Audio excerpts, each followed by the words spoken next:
Well, we're very grateful for the amount of time you invest in both the medical student and resident aspects of the medical journey that is becoming a physician and an ophthalmologist, at least here in Cincinnati.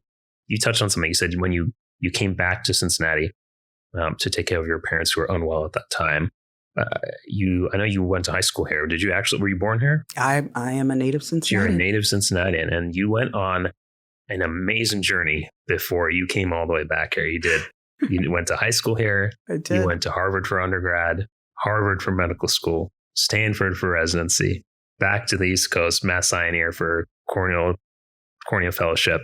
And then in the past 5 years, through Hopkins, you got the health professions, master's in health profession and education.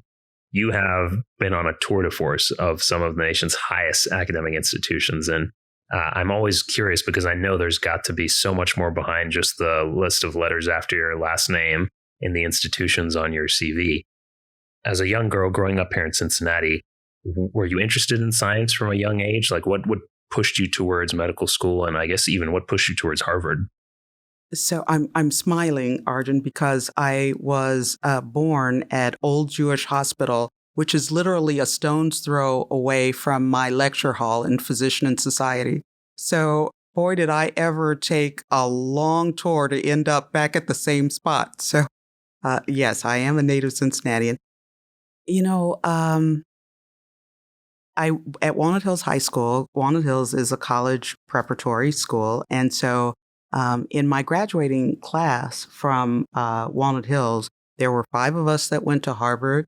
I think there were 8 that went to Brown, 3 went to Yale, 2 went to Princeton. So it was not unusual for a class to go to the Ivy League. It was kind of if you did in the top of your class.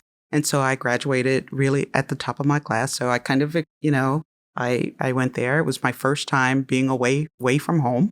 And so, and then I stayed on at Harvard for medical school and enjoyed that experience. You notice there's this trend of going from one coast to the other. I like the ocean, so one coast to the other, and enjoyed my time out at Stanford, and then came back to Boston. And then I went back and I was on faculty out at Stanford for a while. So I spent just over a decade in the San Francisco Bay Area and enjoyed that as well. So it's just really been a wonderful adventure, actually.